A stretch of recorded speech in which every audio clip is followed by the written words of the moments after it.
of the brain that tend to be more associated with self-processing and reward. So it seems almost like, I mean, this is sort of speculating and speaking beyond the data that I have, that in response to negative feedback, people think about others more, at least in this sample. In response to positive feedback, they maybe think about the self more. Again, that's a speculation and sort of based on trying to reverse infer what's going on based on the neural data. But then also that's not, neural responses to positive are not related to inflammatory responses, which is what we would expect. Yeah, exactly. And so that's part of the reason why I focused on the negative, was what we hypothesized. But it can't help. The question is, can it help reverse? So it has no. Oh, I see. So, I mean, can it have a some positive effect if someone can't reverse the effect? Right. Well, we can't disentangle that in this study. We could do a study where I guess you would have someone who got both positive and negative, and someone who maybe just got negative, and try and see if those in the mixed feedback condition showed, say, less of an inflammatory response. Part of what we were worried, and the reason why we designed the study this way, is we were partially worried about believability, where people just aren't used to coming in and being told you're annoying, you're insecure, you're boring over and over and over again. And so by having the mix, we thought that that would increase believability. But also, there's some data suggesting that it really doesn't matter what the feedback is, it's just being evaluated. So even if I have in, say, like a Trier social stress test, if I have a panel of evaluators who are all smiling and nodding at me, but I'm still up in front of them giving a speech and they're still taking notes on it, that induces a similar magnitude cortisol response, for example, as negative feedback. So sort of just being evaluated, regardless of the cues that you're given about if you're doing well or poorly, seems to activate these stress processes. So, yeah. So I kind of have a question on the adolescent study. Just because you kind of really briefly mentioned the academic achievement gap in your directions. But my question, I guess, is that there's a lot of question as to, children who are adolescents obviously have their own level of self-efficacy about what they can do cognitively, etc. And, there's been a lot of studies where we've seen that children of low SES families are kind of communally, with kids their own age a lot as they're growing up, whereas higher SES, when they do PN lessons, they get a lot of one-on-one time with their parents, more, asking those kind of questions. So, one, I was curious if you had taken any self-report from the adolescents themselves, and two, if you thought maybe if you had done the ranking with adults, so the kids were ranking adults, if you think you'd see a difference in kind of the social working memory. Interesting. So we didn't ask the adolescents much about their perceptions of their standing in the social hierarchy. In retrospect, I really wish we had, and we could look at if their perceptions were more strongly or just as strongly related as kind of their, family's economic circumstances. Because I think that's really interesting. And adolescents are such an interesting population in which to think about social hierarchies because they're so salient. And, all of the cliques and, Paul mentioned bullying, and I think those are all really interesting and important issues to think about. The question about, are you asking because they were looking at pictures of adults? They were looking at pictures of peers when they were, you said they were, I'm not talking about the threat, I'm saying was the ranking not adolescent? The ranking was with, so we were measuring their families' SES, although they were looking at, the pictures that they were looking at of the threatening faces weren't other adolescents, they were adults. Oh, that's just college students. Oh, okay. Yeah, but absolutely. So in that case, it's their, subjective perception of where they stand is influencing their accuracy to so they're better at the social working memory, worse at the cognitive. Sorry, did I answer your question? Yeah, my question was kind of Okay, no problem.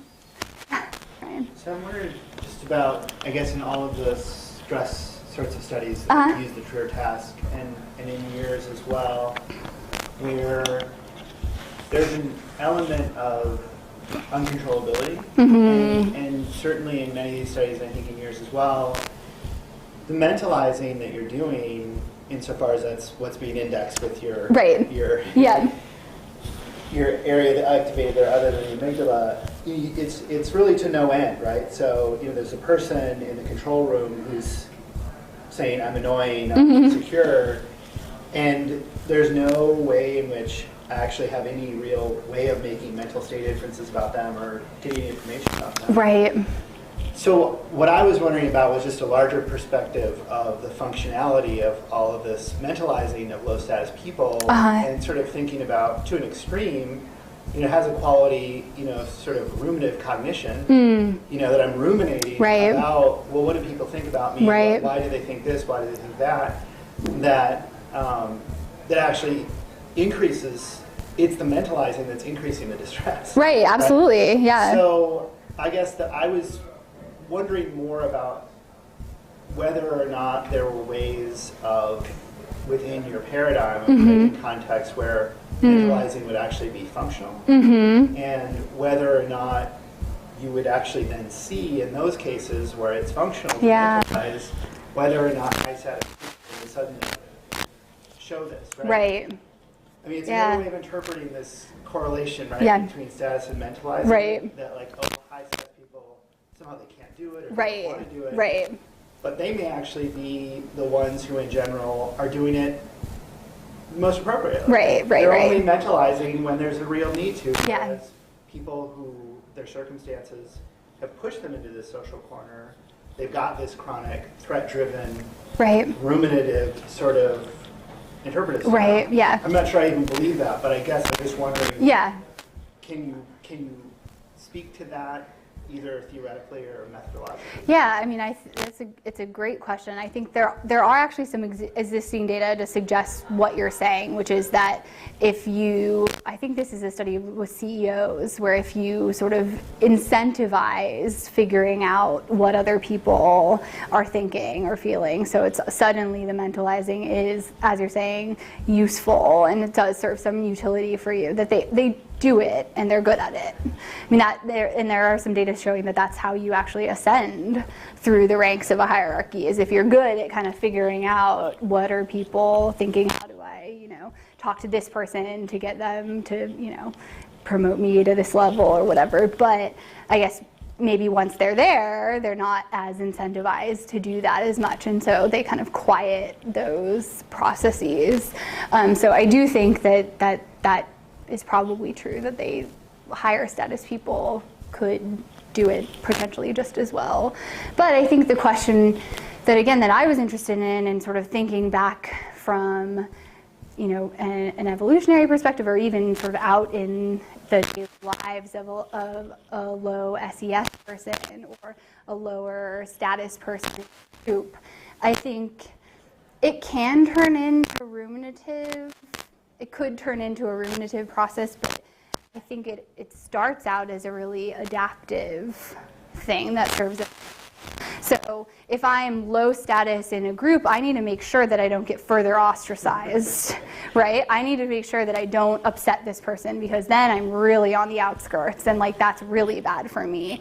Or, thinking about it in socioeconomic context, if my car breaks down and I need to be able to get to my second job because I have to, put food on the table for my kids, then it's really good for me to know who I can call, who can lend me their car or give me a ride, or there's just sort of this need to be more communal. And I think a part of that process is being more aware of what other people are thinking or feeling. So I think part of it could just be, not that necessarily that high status people don't do this or can't do it, but it might be less automatic or less sort of incentivized on a regular basis, but that if you kind of forced it, then they could. Although again, some of the data, so one of the studies that I cited was, taking people and having them do the reading the mind and the eyes task, where you have, a picture of just a person's eyes and you're asked to identify what emotion they're feeling. So you're, I guess, to the extent that you want to do this task, you're incentivized, and it really is the lower status people who are more accurate. But yeah, great questions. End there. Thank you so much. Yeah, thank you.